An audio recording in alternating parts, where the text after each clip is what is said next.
ओम नमो भगवते वासुदेवाय नमः। ओम नमो भगवते वासुदेवाय नमः।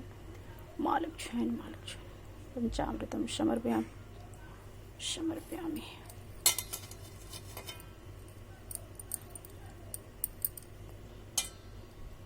ओम नमो भगवते वासुदेवाय नमः। माँ लक्ष्मण।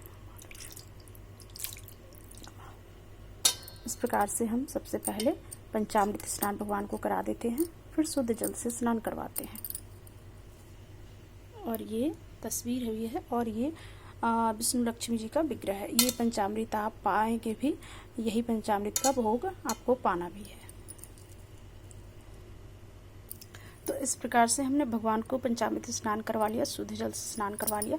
अब देखिए उन्हें नए वस्त्र पहनाएंगे। तो देखिए आप लाल, पीला, उजला, सफ़ेद भी भगवान विष्णु को बहुत प्रिय होता है। तो नीला जो भी है आप इन्हें वस्त्र को पहना सकते हैं। तो मैं अब इनका श्रृंगार करूँगी। सबसे पहले चंदन श्रृंगार होगा, वस्त्र पहनाने के बाद चंदन श्रृंगार होगा, रोली कुमकुम हल्दी से सजाया जाएगा, फिर माला पुष्प वगैरह चढ़ा करके हमें कलश लगाना है। तो ये देखिए हमने आसन लगा लिया है।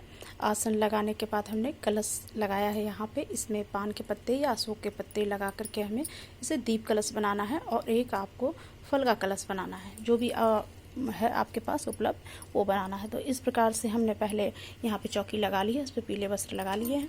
नीचे कलश के पास हमने लाल वस्त्र लगाया है, और फिर यहाँ पे भगवान विष्णु को मैं विराजमान करूँगी। उसके बाद हम दीप कलश को तैयार करेंगे। देखिए इस प्रकार से कंठ पे हमें मौली बांध लेना है, और उसमें पान के पत्ते देखिए इस प्रकार से लगा लेने हैं। आम के पत्ते, अशोक के पत्ते, जो भी आपके पास उपलब्ध है वो लगा लेने हैं। फिर भगवान का चंदन श्रृंगार करना है, ये देखिए इस प्रकार से। और माता को नए वस्त्र है तो आप पहना सकते हैं, नहीं तो धुले वस्त्र भी पहना सकते हैं। उसके बाद हमें ये फल वाला कलश लगाना है, तो इसे लगा लें आप। एक ऋतु फल रख लें, कोई भी फल आप रख सकते हैं। उसके बाद हमें भगवान को इत्र समर्पित करना है, जो भी इत्र है आपके पास। कुछ इत्र यहाँ भी समर्पित कर देना है। फिर हमें धूप दिखाना है भगवान को। ये देखिए हमने तिल दे करके से कलश को स्थापित किया है। फिर आपके पास कनेर के पुष्प हैं तो और भी अच्छा, नहीं है तो आप कोई भी पुष्प चढ़ा सकते हैं। नीले पुष्प भी भगवान को बहुत पसंद है, तो इस प्रकार से आप नीले फूल भी चढ़ा सकते हैं। भगवान को सफ़ेद फूल भी बहुत पसंद है। तो देखिए अभी मोगरे का फूल, बेली का फूल बहुत अच्छे से उपलब्ध होता है। तो पुष्पम समर्पयामि करके हमें भगवान को इस प्रकार से। उसके बाद हमें कनेर के पुष्प चढ़ाने। कनेर के पुष्प भी मिलेगा मेरे पेड़ में, 2-4 पुष्प होते ही होते हैं। तो पुष्पम समर्पयामि करके एक कलश को भाव करते हुए यहाँ पे भी आपको पुष्प को चढ़ाना है।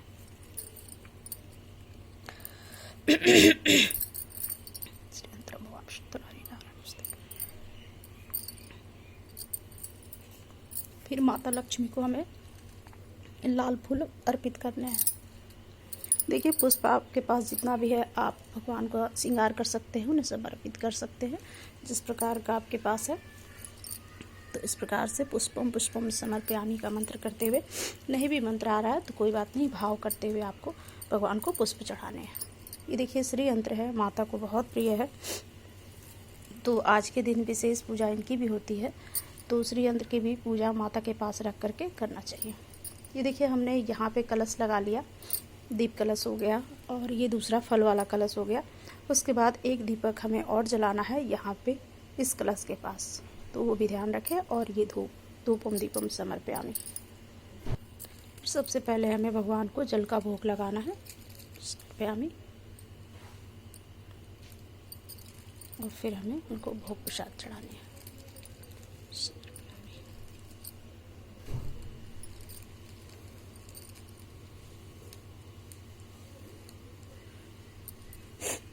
तो इस प्रकार से भोगम प्रसादम समर्पयामि, धूपम दीपम समर्पयामि। आप धूप का भाव कर लें। तो इस प्रकार से हमें धूप दीप का भाव करना है। धूपम दीपम समर्पयामि करके हमें भगवान को धूप दिखाना है। उसके बाद आप माता को श्रृंगार चढ़ा सकते हैं। इस प्रकार से श्रृंगारम समर्पयामि करके यहाँ पे आप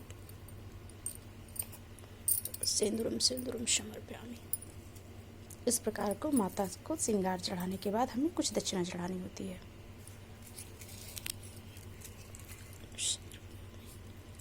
तो इस प्रकार से चढ़ाते हुए माता को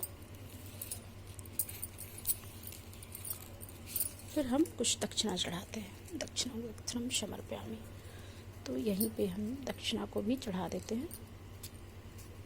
तो इस प्रकार से जो भी आपकी पूजा में कमी हुई होगी तो वो आपका दक्षिणा पूरा करेगा, क्योंकि भगवान को कोई भी चीज़ पूरा करना हमारे बस में नहीं है, हमारे सामर्थ्य में नहीं है, लेकिन भगवान को अपने भाव से ही प्रसन्न करते हैं हम। तो भगवान हमारा भाव देखते हैं, हमारे पैसे को नहीं देखते। इस प्रकार से आप पूजा भाव पाठ सब करने के बाद होम करना है आपको। देखिए इस प्रकार से छोटा सा आप होम कर ले, किसी चीज़ में धूप लगा करके होम कर ले। उसके बाद फिर आप हाथ में तिल लेकर के इस प्रकार से देखिए, हाथ में तिल लेकर के आप भगवान के पास नमस्कार करके एक पुष्प लेकर के आपको कथा सुन लेनी है। ठीक है, भगवान का कथा सुनने के बाद आपको होम में थोड़ा धूप डालना है। डालने के बाद फिर भगवान की आरती करनी है। देखिए माता लक्ष्मी जी की आरती नहीं की जाती है दोस्तों, सिर्फ भगवान विष्णु की आरती की जाती है, माता की स्तुति की जाती है। तो आप भगवान विष्णु की जो आरती आती है ओम जय जगदीश हरे वो कर लें, या फिर और कोई आरती कर लें। उसके बाद आरती करने के बाद आपको माता को आचमन्यम, भगवान को आचमन्यम करवाना है। तो आचमन्यम करवाने का सही विधि क्या है दोस्तों, वो भी मैं बता दूँ। और आरती आपको कपूर से करनी है। कपूर से आरती करने के बाद देखिए भगवान को आचमन्यम करवाना। तो आचमन्यम करवाने के लिए हमें एक पात्र ले लेना है, पीतल का पात्र लेना। कांसे का बर्तन का आज यूज़ नहीं होता है, तो पीतल या तांबा का पात्र आप ले लें। पात्र लेने के बाद एक बर्तन रख लें इस प्रकार से, देखिए इस प्रकार से एक कटोरी रख लें और उसमें भगवान को आचमन्यम करवाएं। ठीक है, 3 बार इस तरह करके आचमन्यम समर्पयामि, आचमन्यम समर्पयामि, आचमन्यम समर्पयामि करके भगवान को आचमन्यम करवाना है। फिर उन्हें नमस्कार करते हुए क्षमा याचना करना है। और उसके बाद पान, देखिए पान का जो भोग है ना, वो हमेशा आचमन्यम करवाने के बाद भगवान को पूरा भोग लगाने के बाद, पूरा पूजा करने के बाद हमें पान का भोग लगाना होता है। तो पान ऐसा है कि हर एक पूजा में आपको भोग लगाना ही लगाना होता है। तो आप उसके बाद दोनों माता लक्ष्मी और भगवान विष्णु को देखिए आप 2 पान ले लें और भगवान दोनों को इसमें मिश्री और सौंफ डाल करके मीठे पान का आपको भगवान को भोग लगाना है। इस तरीके से करके पानाय समर्पयामि, पानाय समर्पयामि। तो भगवान पान का भोग को स्वीकार करें। कथा सुन ले। कथा सुनने के बाद भगवान को कपूर से आरती की जाती है। तो ओम जय जगदीश हरे का आरती जो है भगवान का, आप आरती उतार लें इनकी। और उसके बाद कलश की आरती हो जाती है। उसके बाद आपको आरती को इस तरीके से मैं बता, तो देखिए आरती, भगवान की आरती कर लेते हैं हम। और उसके बाद इस प्रकार से करने के बाद फिर उन्हें आचमन्यम करवाना होता है। तो इस प्रकार से आरती को हम पहले 3 बार जल घुमा करके इसे ठंडा कर लेते हैं, आँखों में लगा लेते हैं। उसके बाद इन्हें धूपम दीपम समर्पयामि करना है। तो इस प्रकार से हमें भाव करना है, भगवान को धूप दीप का भाव करना है। धूप दीप स्वीकार करें प्रभु। उसके बाद हमें क्षमा याचना करनी है। क्षमा याचना करने के बाद हमें 3 बारी भगवान विष्णु की परिक्रमा करनी है। इस तरीके से गोल गोल घूम करके हमें, इस प्रकार से गोल गोल घूम करके हमें परिक्रमा करके उन्हें दंडवत प्रणाम करना है और उनसे क्षमा याचना करना है। और माता से अपने सुहाग के लिए प्रार्थना करना है कि माँ हमारे सुहाग का लंबी उम्र दे, और जो भी भूल चूक हुए हो हमसे तो उसे क्षमा करते हुए आप मेरे बच्चों की रक्षा करें, मेरे पति, मेरे घर की, समाज की, देश की रक्षा करें। और सभी का उत्तम जो योग होता है, सहयोग होता है, सभी का मन जो मिलने का होता है, वो सभी का आप ऐसा योग बनाए कि सभी का एक दूसरे से मन मिले, एक दूसरे पे लोग विश्वास करें, एक दूसरे का सम्मान करें। इस प्रकार का आप योग बनाए माँ। तो इस प्रकार से माता से भी प्रार्थना करें, क्योंकि माता जो होती है ना, बड़ी दयालु होती है। मैंने कथा कल वीडियो में डाल दिया है, आप सुन लीजिए। तो सब मेरी तरफ से हैप्पी एकादशी दोस्तों। और ये एकादशी का नाम है अपरा एकादशी। तो ये अपार धन देने वाली, अपार सुख देने वाला और सब कुछ अपार देने वाला, इसे अपरा एकादशी कहा जाता है। तो इस एकादशी को करने से हमें भूत प्रेत योनियों से भी मुक्ति मिलती है। हमें पितृदोष लगा होता है तो उससे भी मुक्ति मिलती है। तो इस एकादशी को करने से हमें बहुत सारे फल की प्राप्ति होती है। साल की बहुत बड़ी एकादशी होती है। देखिए साल की सबसे बड़ी एकादशी जो होती है नीराजली एकादशी, जिसे भीमसेनी एकादशी कहते हैं, जो जिसने भीम ने उस एकादशी को करा था। तो देखिए वो एकादशी सब साल की सबसे बड़ी एकादशी होती है, क्योंकि कहा जाता है कि उस एकादशी को करने के बाद 24 एकादशी जो नहीं कर पा रहे हैं, तो उस एक एकादशी को करने के बाद आपको पूरे एकादशी का फल मिलता है।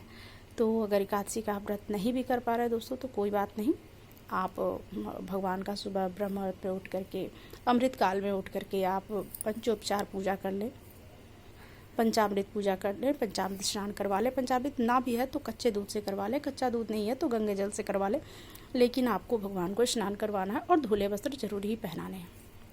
तो इन सब बातों को ध्यान रखते हुए आप अपनी एकादशी का व्रत को पूरा करें और जो भी आपसे गलती सलती उसे क्षमा करें। पितृदोष के लिए भी आप भगवान से प्रार्थना करें कि भगवान पितृदोष भी जो हमारे घर पे लगा हुआ है तो उसे भी आप दूर करें इस एकादशी के प्रभाव से। तो सभी तरीके की पूजा, देखिए इधर की पूजा तो हमारी हो चुकी है और ये हमारे कान्हा और ये हमारी राधा प्यार। देखिए मैं वस्त्र बदलना चाह रही थी पर हो नहीं पाया क्योंकि इतने सारे काम हो जाते हैं। तो पूजा का क्रम वही है दोस्तों, सबसे पहले गणेश जी की पूजा कर लेनी है, फिर विष्णु भगवान की पूजा कर लेनी है, भोलेनाथ की पूजा कर लेनी है। देखिए आज एकादशी के दिन शंकर भगवान का भी विशेष पूजा होता है, पंचामृत स्नान करवाया जाता है। तो सबसे पहले मैंने गणेश जी का पूजा किया और फिर शंभुनाथ का पूजा किया। तो इसी प्रकार से आप पूजा करने के बाद, आप हवन करने के बाद, भगवान से सभी पूजा होने के बाद आपको क्षमा याचना जरूर ही करनी है। तो इन सब बातों को ध्यान रखें। देखिए एकादशी पे जो है ना विग्रह, लक्ष्मी विष्णु जी का जो विग्रह होता है या फोटो होता है उन्हीं की विशेष करके पूजा होती है, ठीक है। तो उनकी पूजा के बहुत सारे कमेंट आ रहे थे, यदि आप पूजा करके नहीं दिखाते तो देखिए एक हाथ से वीडियो बनाना बड़ा मुश्किल होता है और पूजा में भी विघ्न आता है, तो पूजा अच्छे से नहीं हो पाता। लेकिन आज मैं थोड़ा कोशिश कर रही हूँ कि मैं पूजा करूँ और मैं दिखा दूँ, ठीक है। तो सबको हैप्पी एकादशी, अच्छे से एकादशी करें। इधर की मेरी पूजा हो चुकी है, ये देखिए बिगड़ा नहीं है। तो आप इस तरह का तस्वीर आता है भगवान विष्णु का, तो इसे भी ला करके आप एकादशी के दिन उनका व्रत कर सकते हैं। और देखिए घंटी का जो पूजा होता है दोस्तों, तो अगर आप रोज नहीं कर पा रहे हैं तो एकादशी के दिन इन्हें स्नान करवा के चंदन कुमकुम लगा करके और ये इनका पूजा कर ले। उसके बाद पूजा करने के बाद आप घंटी ध्वनि कर सकते हैं, घंटी नाद कर सकते हैं, ठीक है, और भगवान को जगा सकते हैं। तो देखिए इनकी पूजा भी नित्य दिन होती है। अगर आप ज़्यादा कुछ नहीं कर रहे हैं तो जल से स्नान करवा लें, जल से स्नान करवाने के हल्का सा कुमकुम या चंदन या हल्दी आप लगा सकते हैं, ये प्रसन्न हो जाते हैं, क्योंकि इनके बिना भगवान पूजा स्वीकार करते नहीं हैं। क्योंकि जब घंटी बजती है तभी भगवान जागते हैं और देखते हैं कि हमारा कहीं से आवाज़ आ रहा है, तो भगवान जागते हैं और अपने भक्त का पूजा को स्वीकार करते हैं। तो जैसे महादेव की पूजा करने के लिए नंदी भगवान को कहा जाता है, उसी प्रकार से सभी पूजा करने के लिए हमें इस घंटी महाराज को कहा जाता है। तो इनकी भी पूजा बहुत विशेष तौर से होती है दोस्तों। तो चलिए ठीक है, जो भी है मैंने पूजा करके दिखा दिया, तो आपको समझ आ गया होगा। तो एक कमेंट ज़रूर कीजिएगा कि मेरी पूजा कैसी लगी। तो आप लोग व्रत का कथा मैंने कल डाल दिया है, तो वीडियो फिर से आज लंबी हो जाएगी, इसलिए व्रत कथा जो है वो कल की वीडियो में आप देख लीजिएगा। तो सबको मेरी तरफ से राधे राधे और हैप्पी एकादशी। और हाँ, आज माता का जो है पूजा होता है, तुलसी माता का पूजा विशेष तौर से होता है दोस्तों। मैंने ग्रीन कलर का अपनी तुलसी मैया को भार पीढ़ी में कपड़े पहनाए हैं। मैंने कल ही 10वीं के दिन श्रृंगार किया उनका, क्योंकि आज एकादशी के दिन उन्हें छूना नहीं रहता है। तो मैं 10वीं तिथि के ही दिन मैं उनका श्रृंगार कर देती हूँ और उसके बाद उन्हें वस्त्र जो पहनाना है, बदलना है, वो मैं कल ही कर देती हूँ, क्योंकि आज के दिन उनको छूना नहीं होता है, उन्हें जल नहीं चढ़ाना होता। लेकिन हाँ, आप सुबह और संध्या दोनों समय घी का दीपक आप जला सकते हैं, तो ध्यान रखें। तो दक्षिणा चढ़ा दिया हमने, पूजा हमारी हो चुकी है और अब मैं पंडार दूंगी और भगवान से क्षमा याचना करूंगी। तो सबको मेरी तरफ से राधे राधे दोस्तों। और अच्छे से माता का कैसा श्रृंगार हुआ एक कमेंट में ज़रूर बताएं, क्योंकि जब आप कमेंट में बताएंगे तब हमें अच्छा लगेगा कि मेरी पूजा सफल हुई और मेरी जानकारी जो मैं दे रही हूँ वो सही है, सभी को अच्छा लग रहा है। तो इस प्रकार से आप देखिए, पहले कलश लगा लें, फिर एक दीप कलश बना लें, आसन दे दें। यहाँ देखें, चावल का आसन नहीं देना आपको, तिल का आसन देना, और कलश के पास एक दीपक लगाना बहुत ज़रूरी होता है, तो वो भी आप ध्यान रखें। दक्षिणा में चढ़ा लेना है होम कर लेना है, भगवान को पुष्प से श्रृंगार, चंदन से श्रृंगार कर देना है, माता को श्रृंगार चढ़ा लेना है, जो भी आपके पास उपलब्ध हो उस प्रकार से आप चढ़ा लेना है। इत्र की सेवा भगवान को देनी है आज के दिन। और ये श्री यंत्र है, देखिए ये माता लक्ष्मी का सबसे प्रिय होता है, तो ये श्री यंत्र है। इसकी भी पूजा आज विशेष तौर से होती है, तो इन्हें भी पंचामृत स्नान करवा करके आप विशेष तौर से इनकी पूजा कर सकते हैं। तो सबको मेरी तरफ से राधे राधे दोस्तों, हैप्पी एकादशी।